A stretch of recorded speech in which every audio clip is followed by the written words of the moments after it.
Good morning dear friends, welcome to DTC.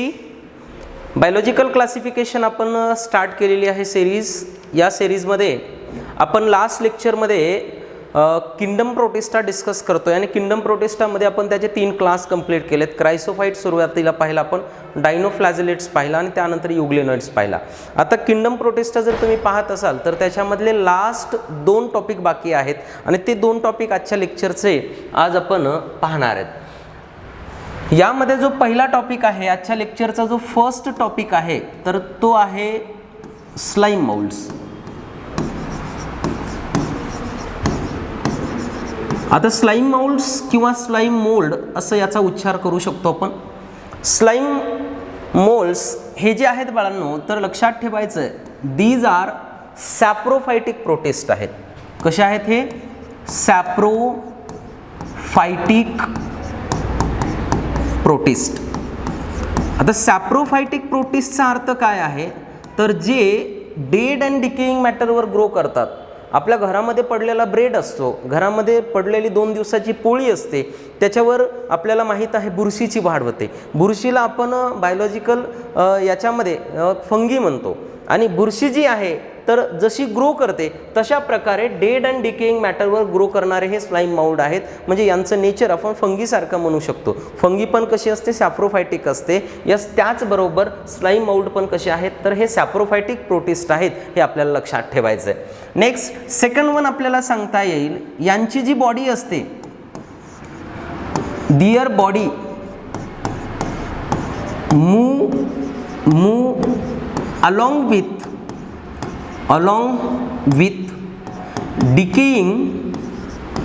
डिकेइंगचा अर्थ असतो बाळांनो कुजलेली.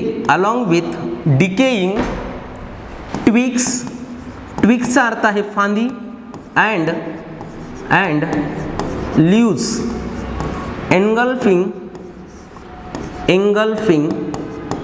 organic material.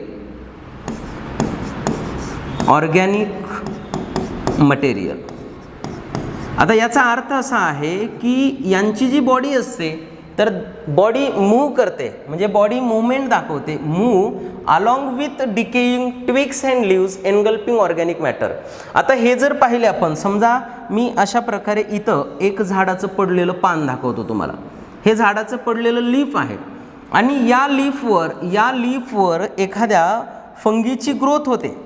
समजा या लीफवर या स्लाइम माउल्डची ग्रोथ होते. अशा प्रकारे हे स्लाइम माउल्ड पसरायला चालू आहे, असं पसरत आहे, बरोबर. फंगीसारखी वाढ होते, पसरते पूर्ण लीफवर. पण एखाद्या वेळेस समजा हवा सुटली किंवा वारा आला, या वाऱ्यासोबत हे लीफ काय होतं, एका ठिकाणचं उडतं आणि दुसऱ्या ठिकाणी जाऊन पडतं आणि तिथं त्याची या स्लाइम माउल्डची ग्रोथ होऊ लागते. म्हणजे यांची जी बॉडी आहे तर जे डिकेइंग ट्विग आहेत, फांद्या आहेत किंवा पानं आहेत, ज्याच्याला ते आपलं मटेरियल, ऑर्गॅनिक मटेरियल फूड म्हणून खातात, तर त्यांच्यासोबत त्यांची बॉडी मूव्ह होऊ शकते, एका ठिकाणाहून दुसऱ्या ठिकाणी जाऊ शकते, असा अर्थ आहे, लक्षात ठेवायचं आहे. नेक्स्ट यानंतर आता सॅप्रोफाइटमध्ये कशा प्रकारे यांची वाढ होते हे आपल्याला मेनली डिस्कस करायचं आहे. आता नेक्स्ट पॉईंट मी घेत आहे, थोडंसं समजून घ्या. आपल्याला इथं 2 पॉईंट दिलेले आहेत. एक जो पॉईंट आहे की अनफेवरेबल कंडिशनमध्ये स्लाइम माउल्डची ग्रोथ कशी होते आणि फेवरेबल कंडिशनमध्ये स्लाइम माउल्डची ग्रोथ कशी होते. आता मी इथं दाखवत आहे तुम्हाला, समजा याची लाईफ सायकल आपण असं म्हणू शकतो. लाईफ सायकल कुणाची? स्लाइम माउल्डची लाईफ सायकल आपण डिस्कस करतोय. आता लाईफ सायकलमध्ये सुरुवातीला मी असं इथं घेत आहे की ही एक काय आहे, स्लाइम माउल्ड आहे. स्लाइम माउल्ड आहे.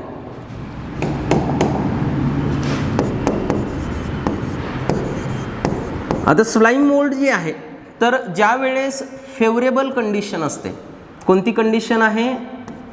Favourable condition. F for favourable condition, लक्षात ठेवायचं. फेवरेबल कंडिशन असते त्यावेळेस याचं ॲग्रिगेशन होतं. काय होतं? ॲग्रिगेशन. आणि ॲग्रिगेशन होऊन अशा प्रकारे छोटी असलेली स्लाइम माउल्ड खूप मोठ्या प्रमाणामध्ये अशी तयार होते, बरोबर. मोठ्या प्रमाणामध्ये तयार होते. अशा प्रकारे याच्यामध्ये फंगी प्रेझेंट आहेत. सॉरी, अशा प्रकारे याच्यामध्ये याचं न्यूक्लिअर डिव्हिजन होत आहे आणि हे त्याच्यामध्ये न्यूक्लियस आहेत आणि ही त्याची सेल मेम्ब्रेन आहे असं म्हणू शकतो. सेल वॉल यांच्यामध्ये ॲब्सेंट असते. नेक्स्ट आता याच्यामध्ये मग ज्या वेळेस हा फेवरेबल कंडिशनमध्ये याचं ॲग्रिगेशन होतं आणि ॲग्रिगेशन होऊन ज्यावेळेस हा मोठा बनतो तर त्या स्ट्रक्चरला आपण म्हणतो प्लाझ्मोडियम. काय म्हणतो? प्लाझ्मोडियम म्हणतो. आणि हा जो प्लाझ्मोडियम आहे तर लक्षात ठेवायचं आहे हा प्लाझ्मोडियम कसा आहे आणि हा grow and spread to several feet.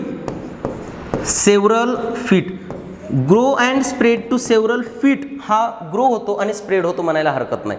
आता हा जो प्लाझ्मोडियम आहे जर समजा कधी अनफेवरेबल कंडिशन आली, अनफेवरेबल कंडिशन तुम्ही पूर्ण लिहायचं आहे, अनफेवरेबल कंडिशन जर आली तर हा काय होतो? डिफरन्शिएट होतो. काय होतो?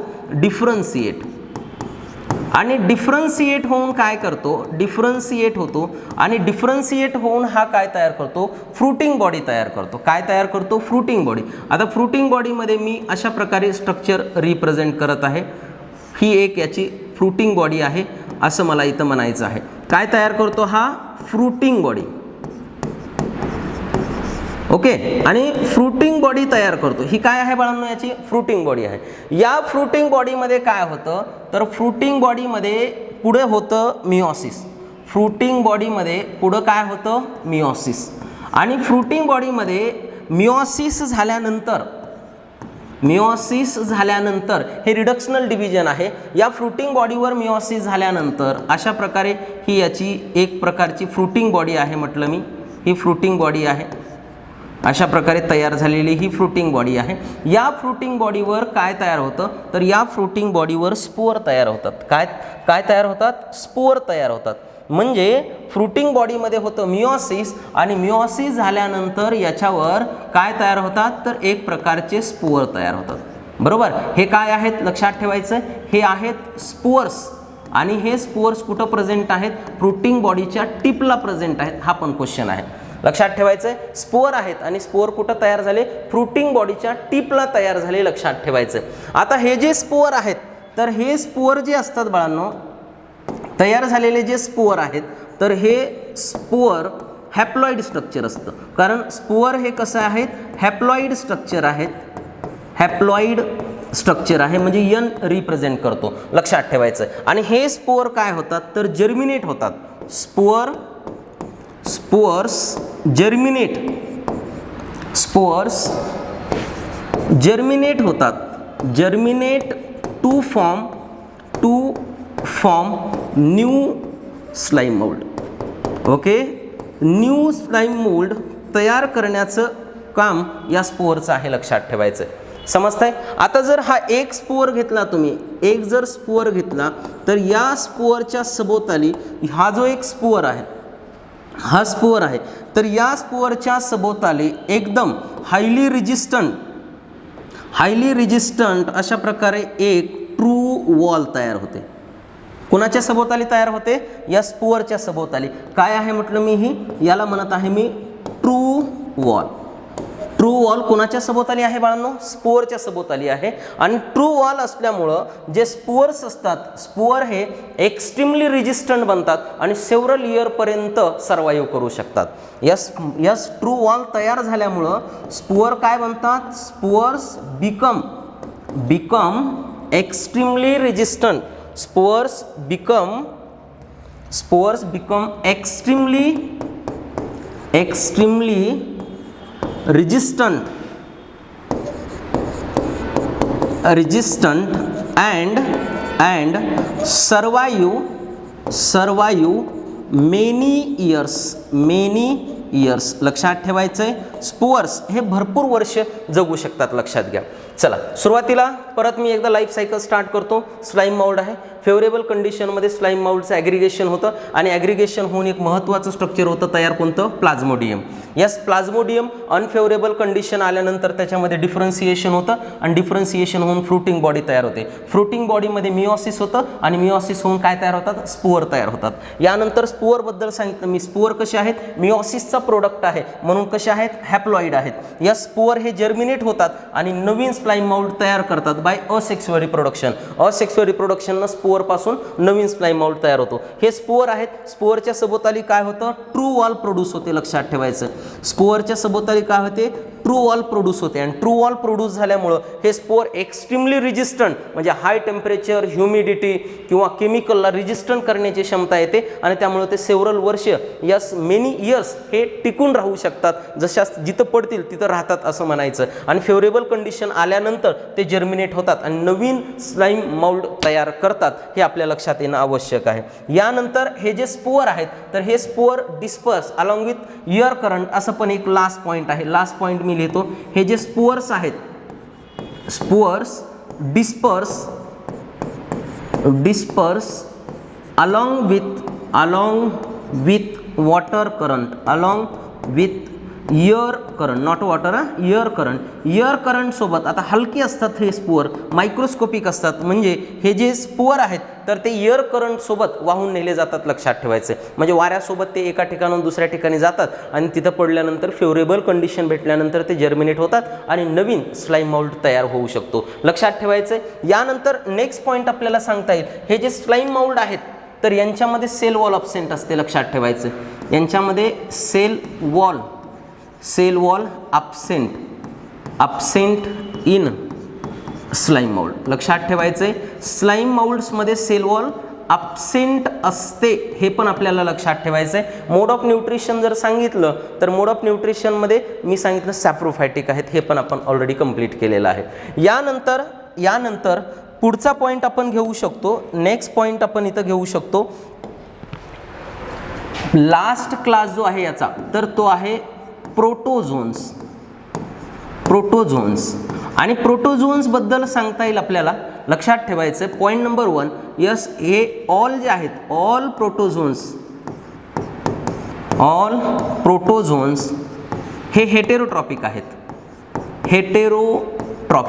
हेटेरोट्रॉपिकचा अर्थ आहे फूडसाठी दुसऱ्यावर डिपेंड आहेत. हेटेरोट्रॉपिकमध्ये 2 मोड ऑफ न्यूट्रिशन आहे. एक आहे प्रिडेशन, म्हणजे हेटेरोट्रॉपिकमध्ये प्रिडेटिंग म्हणजे खाणे, प्रिडेटिंग ऑन स्मॉल ऑर्गॅनिझम, छोट्या छोट्या ऑर्गॅनिझमला खातात. Small organism, predating on small organisms and पॅरासिटिकचा अर्थ काय, मोठ्या ॲनिमलच्या बॉडीवर सर्वाईव्ह करतात किंवा लहान ॲनिमलला खाऊन जगतात असं म्हणता येईल. छोट्या छोट्या ऑर्गॅनिझमला खाऊन जगू शकतात किंवा मोठ्या ॲनिमलच्या बॉडीवर सर्वाईव्ह करतात. Mode of nutrition. यानंतर यांना असं म्हणलं जातं, दीज आर प्रिमिटिव्ह रिलेटिव्ह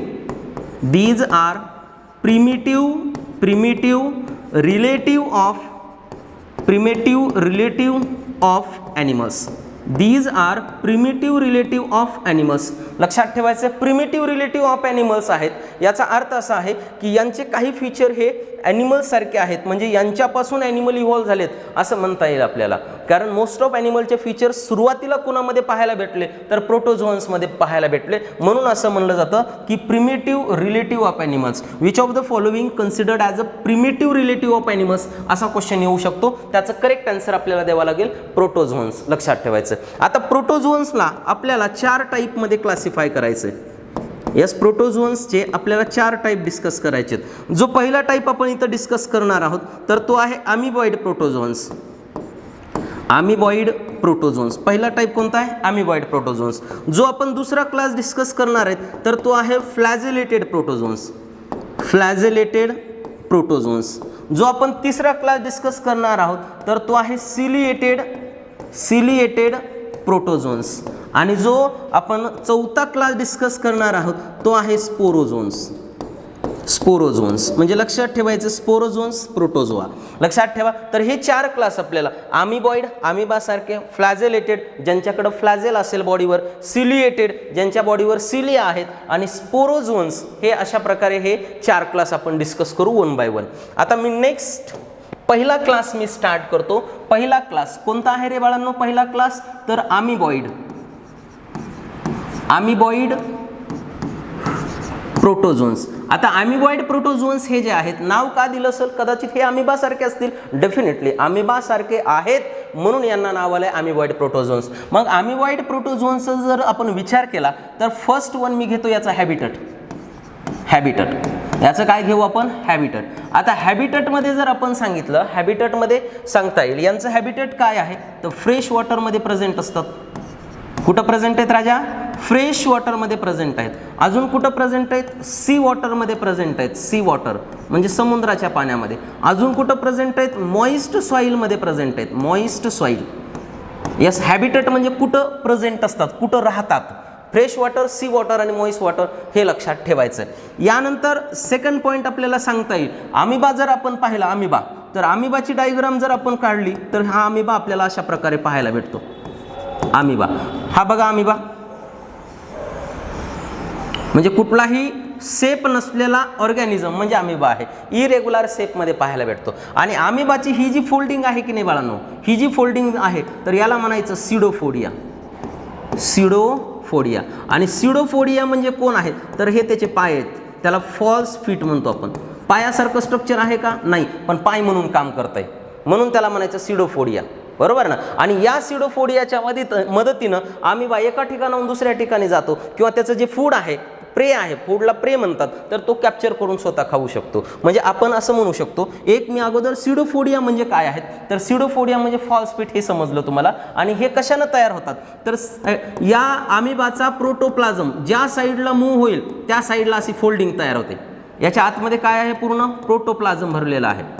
आणि याचा प्रोटोप्लाझम ज्या साईडला मूव्ह होईल त्या साईडला सिडोफोडिया तयार होतो. लक्षात ठेवा. म्हणजे मी इथं एक पॉईंट लिहितो, सिडोफोडिया फॉर्म्ड बाय प्रोटोप्लाझ्मिक स्ट्रीमिंग. कशानं तयार होतो, प्लाझ्मिक स्ट्रीमिंग. स्ट्रीमिंगचा अर्थ काय सर, प्रोटोप्लाझमची हालचाल झाल्यामुळं प्रोटोप्लाझम ज्या साईडला मूव्ह होतो त्या साईडला या सिडोफोडिया तयार होतात. आता सिडोफोडिया कशाला मदत करतात, तर नेक्स्ट पॉइंट मला सांगता येईल, सिडोफोडिया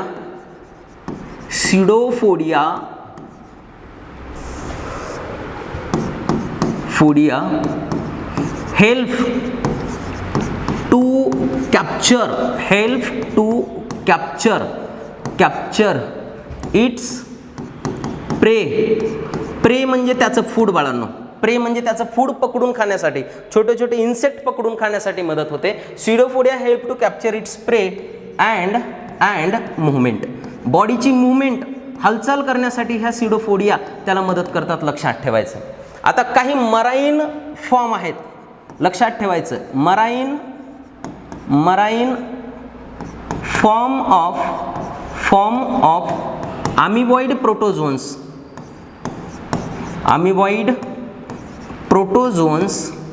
contain silica cell on their surface. लक्षात ठेवायचं, त्यांच्या सरफेसवर काय प्रेझेंट आहे, सिलिका सेल आहे असं म्हणता येईल. म्हणजे जर समजा मी असं म्हणलं की हा एक मराईन फॉर्म आहे अमिबाचा, हा मराईन फॉर्म आहे, तर या मराईन फॉर्मच्या सभोवताली अशा प्रकारे सिलिकानं तयार झालेलं एक सेल त्यांच्या सरफेसवर प्रेझेंट आहे. ओके, तर याला आपण म्हणू शकतो silica cell. Okay, silica cell present असतं. कुणामध्ये प्रेझेंट असतं हा क्वेश्चन आहे, तर जे मराईन वॉटरमध्ये असतात, मराईन फॉर्म, त्यांच्यामध्ये प्रेझेंट असतात. लक्षात ठेवायचं. आता एक्झाम्पल जर घेतलं आपण, एक्झाम्पल अमिबॉइड प्रोटोझोनचं जर मी एक्झाम्पल्स घेतलं तर एक्झाम्पलमध्ये पहिलं एक्झाम्पल तर आपल्याला माहीत असलेलं घेऊ आपण, अमिबा. बरोबर, अमिबा. बरोबर. आणि दुसरं एक्झाम्पल मी घेतो अमिबा हिस्टोलायटिका. लक्षात ठेवायचं आहे,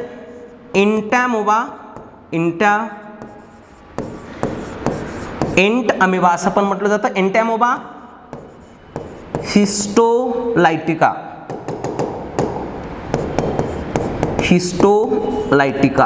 आणि इंटॅमोबा हिस्टोलायटिका हा जो एक मराईन फॉर्म आहे, तर हा काय कॉज करतो, तर कॉजेस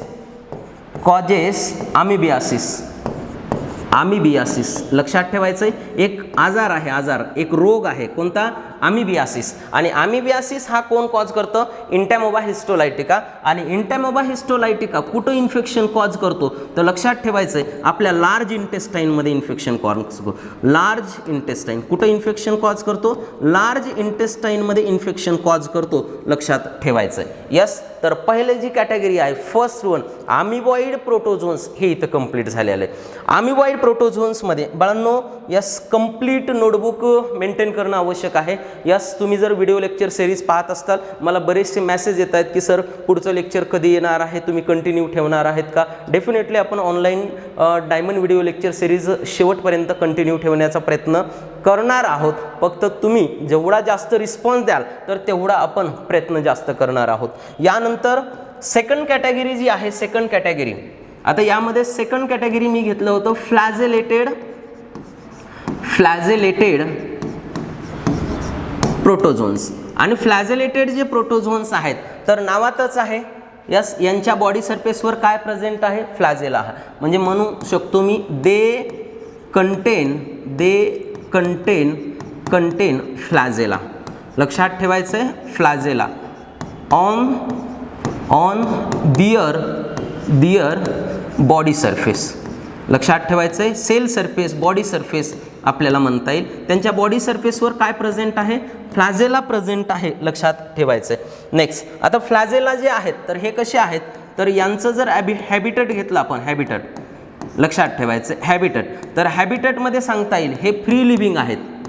फ्री लिव्हिंग म्हणजे कुणाची गरज नाही आहे, स्वतःची स्वतः सर्वाईव्ह करू शकतात, फ्री लिव्हिंग आहेत. और किंवा पॅरासिटिक आहेत. पॅरासिटिक म्हणजे दुसऱ्याच्या बॉडीवर ग्रो करणारे. फ्री लिव्हिंग किंवा कसे आहेत? पॅरासिटिक आहेत.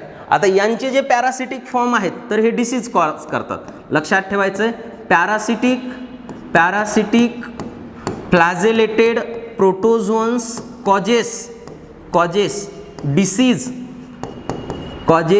डिसीजेस. लक्षात ठेवायचं आहे डिसीजेस कॉज करतात. मग जर मी एक्झाम्पल घेतलं, एक्झाम्पल कशाचं एक्झाम्पल घेतलं? फ्लॅजेलेटेड प्रोटोझोन्सचं एक्झाम्पल घेतलं तर फ्लॅजेलेटेड प्रोटोझोन्सचं एक्झाम्पल आहे कोणतं? ट्रिपॅनोसोमा क्रुझी किंवा ब्रुसेई और क्रुझी अशा प्रकारे, किंवा ट्रिपॅनोसोमा गॅम्बियन्सी. तर अशा प्रकारे याचे वेगवेगळे फॉर्म आहेत. आणि ट्रिपॅनोसोमा हा जो फ्लॅजेलेटेड प्रोटोझोन्स आहे तर हा कोणता डिसीज कॉज करतो, कोणता आजार यापासून होतो? तर तो आहे स्लीपिंग सिकनेस. लक्षात ठेवायचं आहे कोणता डिसीज होतो? स्लीपिंग सिकनेस हा आजार होतो. स्लीपिंग सिकनेस का म्हटलंय सर? कारण ज्या पर्सनला हा आजार झालेला असतो तो नेहमी झोपेमध्ये असतो म्हणायला हरकत नाही. जसं झोपेतून उठल्या पहिले 2-4 मिनिट आपली कशी स्टेज असते तर तशा प्रकारे हा माणूस नेहमी झोपेमध्ये असल्यासारखं बिहेव करतो. लक्षात ठेवायचं आहे. आणि स्लीपिंग सिकनेसमध्ये याचा एक हा डिसीज पसरवणारी एक माशी आहे, डिसीज पसरवणारी एक फ्लाय आहे. आणि त्या फ्लायला आपण व्हेक्टर म्हणतो. वेक्टर म्हणजे काय? डिसीज एका माणसाकडून दुसऱ्या माणसाकडे नेणारा. आणि स्लीपिंग सिकनेसचा जो वेक्टर आहे की नाही तर तो वेक्टर आहे सीसी फ्लाय. कोण आहे? CC fly. लक्षात ठेवायचं काय म्हणत आहे मी? जो वेक्टर आहे तर तो कोणता आहे? सीसी फ्लाय हा वेक्टर आहे. लक्षात ठेवायचं. सेकंड फ्लॅजेलेटेड प्रोटोझोन्स कंप्लीट झालेला आहे. आता यानंतर फ्लॅजेलेटेड प्रोटोझोन्स नंतर नेक्स्ट वन आपण घेणार आहोत सिलिएटेड प्रोटोझोन्स. तिसरा टाईप आपण घेऊ सिलिएटेड प्रोटोझोन्स. आता सिलिएटेड प्रोटोझोन्स हे जे आहेत ज्यांच्या बॉडीवर सिलिया आहेत त्यांना आपण सिलिएटेड प्रोटोझोन्स. आता सिलिएटेड प्रोटोझोन्स बद्दल जर आपण हॅबिटट घेतलं कुठं प्रेझेंट असतात हे तर लक्षात ठेवायचं हॅबिटटमध्ये आपल्याला सांगता येईल. हॅबिटटमध्ये आपल्याला सिलिएटेड प्रोटोझोन्स कुठं प्रेझेंट असतात तर मोस्टली हे ॲक्वॅटिक असतात. कसे आहेत? ॲक्वॅटिक आहेत. आणि शोज ॲक्टिव्ह मुवमेंट दाखवतात. काय दाखवतात? शो ॲक्टिव्ह मुवमेंट म्हणजे खूप ॲक्टिव्हली हालचाल करू शकतात. Shows active movement by using cilia present on their body surface. Present on body surface, म्हणजे त्यांच्या बॉडी सरफेसवर ज्या सिलिया प्रेझेंट असतात त्याच्या मदतीनं हे मुवमेंट करू शकतात. आता जर याचं मी एक्झाम्पल घ्यायचं म्हटलं, एक्झाम्पल सिलिएटेड प्रोटोझोनचं जर मी एक्झाम्पल घ्यायचं म्हणलं तर याचं एक्झाम्पल आहे बाळांनो पॅरामेसियम. कोणतं एक्झाम्पल आहे? पॅरामेसियम हे त्याचं एक्झाम्पल आहे. पॅरामेसियम तुम्ही ऐकलं असेल. पॅरामेसियमलाच आपण स्लीपर ऑर्गॅनिझम म्हणतो. स्लीपर ऑर्गॅनिझम का म्हणलंय स्लीपर? कारण आपली चप्पल असते की नाही तशा प्रकारे याचा शेप आहे म्हणून स्लीपर म्हटलेला आहे. बरोबर. आता जर मी इथं एक पॅरामेसियम दाखवला तर पॅरामेसियममध्ये लक्षात घ्या अशा प्रकारे हा एक पॅरामेसियम आहे.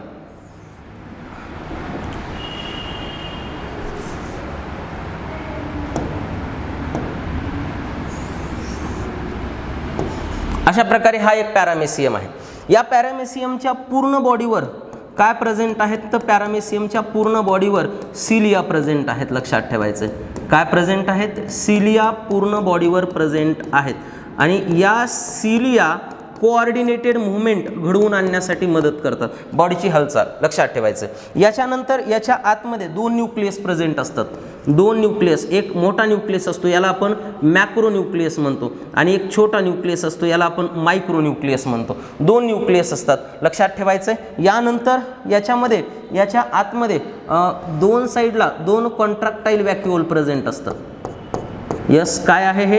कॉन्ट्रॅक्टाईल व्हॅक्युओल प्रेझेंट आहेत आणि कॉन्ट्रॅक्टाईल व्हॅक्युओल कशाला मदत करतात? तर ऑस्मो रेग्युलेशन आणि एक्सक्रेशनला मदत करतात. आणि याच्या आतमध्ये पूर्ण काय भरलेलं असेल? त्याचा सायटोप्लाझम वगैरे भरलेला असेल. महत्त्वाचे स्ट्रक्चर मी सांगत आहे, लक्षात घ्या. आणि यानंतर इथं तुम्हाला एक बॉडीवर ओपनिंग दिसत असेल आणि ही जी ओपनिंग आहे तर याला आपण गलेट म्हणतो. लक्षात ठेवायचे. काय म्हणतो? गलेट किंवा गुलेट म्हणलं तरी चालेल. लक्षात ठेवा. आता मी लेबलिंग करतो. लेबलिंग ह्या ज्या बॉडीवर हिअर लाईक स्ट्रक्चर आहेत याला काय म्हणणार आहे बाळा तू? सिलिया म्हणणार, सिलिया. यानंतर हा जो मोठा न्यूक्लियस आहे या मोठ्या न्यूक्लियसला आपण काय म्हणतो? मॅक्रो. मॅक्रो म्हणजे मोठा, मॅक्रो न्यूक्लियस. आणि मॅक्रो न्यूक्लियस हा जो आहे तर हा व्हिजिटेटिव्ह न्यूक्लियस आहे. लक्षात ठेवायचं. Vegetative nucleus. मॅक्रो न्यूक्लियसला नाव काय आहे? व्हिजिटेटिव्ह न्यूक्लियस आहे. यानंतर हा जो छोटा न्यूक्लियस दिसतो तुला तर छोटा न्यूक्लियस हा आहे मायक्रो न्यूक्लियस. Micro nucleus. आता मायक्रो न्यूक्लियस म्हणजे लहान न्यूक्लियस आहे आणि मायक्रो न्यूक्लियस हा जो असतो तर हा रिप्रोडक्टिव्ह न्यूक्लियस असतो. काय असतो? Reproductive nucleus. रिप्रोडक्टिव्ह न्यूक्लियस म्हणजे रिप्रोडक्शनमध्ये इन्व्हॉल्व होणारा. नेक्स्ट, यानंतर इथं हे जे स्ट्रक्चर दिसतंय तर हे स्ट्रक्चर कॉन्ट्रॅक्टाईल व्हॅक्युओल आहे. कॉन्ट्रॅक्टाईल व्हॅक्युओल आहे. आणि कॉन्ट्रॅक्टाईल व्हॅक्युओल कशाला मदत करतात? तर लक्षात ठेवायचं कॉन्ट्रॅक्टाईल व्हॅक्युओल हे मदत करतात ऑस्मो रेग्युलेशन. ऑस्मो रेग्युलेशन म्हणजे काय? तर मेंटेनन्स ऑफ वॉटर आणि इलेक्ट्रोलाइट बॅलन्स. बॉडीमध्ये वॉटर आणि इलेक्ट्रोलाइट बॅलन्स मेंटेन करणं त्याला म्हणायचं ऑस्मो रेग्युलेशन. आणि एक्सक्रीशन. एक्सक्रीशन म्हणजे काय? तर बॉडीमध्ये तयार झालेले टाकाऊ घटक बॉडीच्या बाहेर टाकणे याला म्हणायचं एक्सक्रीशन. कॉन्ट्रॅक्टाईल व्हॅक्युओलचं फंक्शन आहे ऑस्मो रेग्युलेशन आणि एक्सक्रीशन. यास न्यूक्लिअर डायमॉर्फिझम 2 वेगळ्या प्रकारचे न्यूक्लियस कुणामध्ये पाहायला भेटतात? तर ते सिलिएटेड प्रोटोझोन्स पॅरामेसियममध्ये पाहायला भेटतात. लक्षात ठेवायचं. आता हे जे गलेट आहे, गलेट, तर गलेट काय आहे? तर it is the opening present on body surface. पुढे घेऊ आपण. गलेट काय आहे? बघा मी लिहित आहे गलेट. तर गलेटबद्दल मी काय म्हणत आहे? It is the opening present on body surface. Opening present on body surface. बॉडीच्या सरफेसवर असणारी ओपनिंग आहे. लक्षात ठेवायचं. Surface through which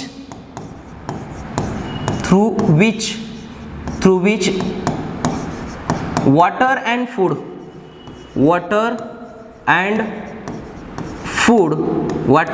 food enter into body. Water and food enter into body with the help of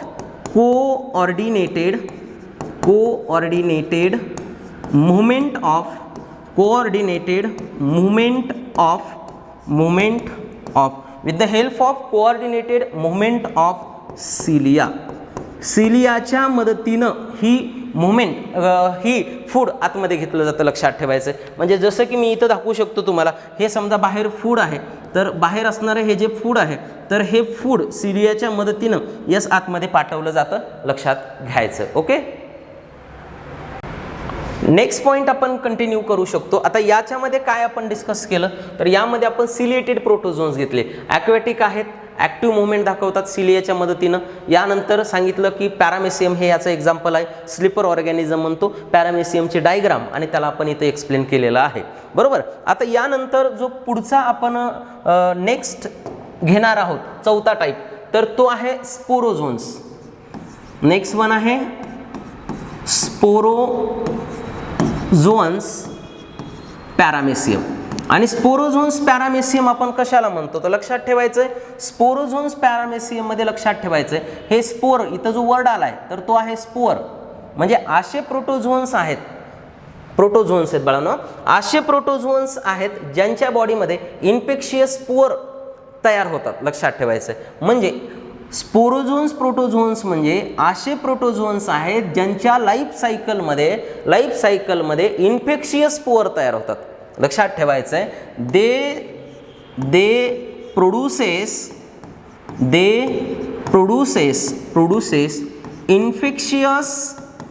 infectious म्हणजे disease cause करणारे, infectious spore stage in दिअर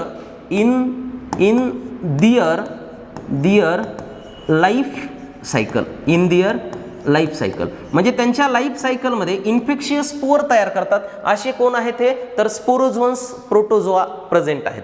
आता याच्यामध्ये जर मी एक्झाम्पल घेतलं, एक्झाम्पल असा कोण आहे, तर याचं एक्झाम्पल आहे बाळांनो प्लाझ्मोडियम. याचं एक्झाम्पल कोण आहे, प्लाझ्मोडियम. आता हा जो प्लाझ्मोडियम आहे हा आपल्याला 12th स्टँडर्डमध्ये health and disease चॅप्टरमध्ये malaria शिकत असताना डिटेलमध्ये शिकायचा आहे. पण इथं लक्षात ठेवावं लागेल आपल्याला की हा जो प्लाझ्मोडियम आहे, तर प्लाझ्मोडियम हा पॉझिटिव्ह एजंट आहे. कुणाचा, मलेरियाचा. कुणाचा पॉझिटिव्ह एजंट आहे, मलेरियाचा पॉझिटिव्ह एजंट आहे. आणि हा प्लाझ्मोडियम काय करतो, तर हा प्लाझ्मोडियम इन्फेक्शियस स्पोअर तयार करतो, इन्फेक्शियस स्पोअर तयार करतो. आणि इन्फेक्शियस स्पोअर जे हा तयार करतो, तर त्या इन्फेक्शियस स्पोअरला नाव आहे स्पोरोझाईट. लक्षात ठेवायचं, इन्फेक्शियस स्पोअर कोणता आहे, स्पोरोझाईट्स आहे. आणि हा डिसीज पसरवण्यासाठी, हा मलेरिया पसरवण्यासाठी, मलेरियासाठी जो वेक्टर म्हणून काम करतो. वेक्टर म्हणजे काय, एक डिसीज दुसऱ्याला नेऊन पोहोचवणारा, बरोबर ना. तर इथं जो वेक्टर आहे, तर मलेरियासाठी जो लागणारा वेक्टर आहे, तर तो आहे फिमेल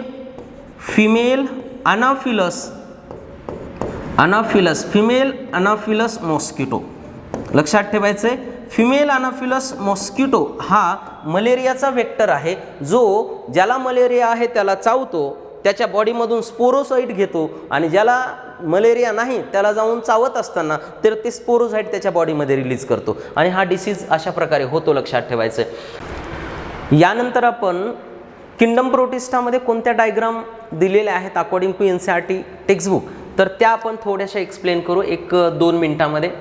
मुलांनो, पहिला क्लास आपण क्रायसोफाईट घेतला. क्रायसोफाईटमध्ये ही डायॲटम्सची डायग्राम आहे.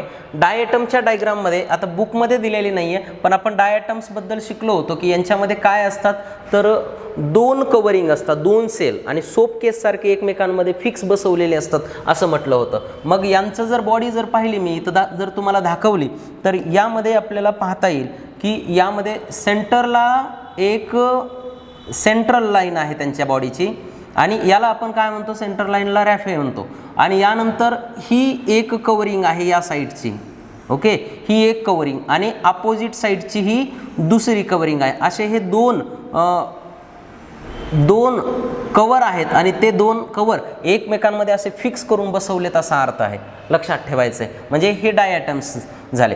यानंतर दुसरा क्लास आपण डायनोफ्लॅजिलेट्स घेतला. डायनोफ्लॅजिलेटमध्ये जर आपण पाहिलं तर अशा प्रकारे डायनोफ्लॅजिलेट्समध्ये आपण दाखवलं होतं, एक वरची कवरिंग आहे, बरोबर, आणि सेकंड वन एक खालची कवरिंग आहे.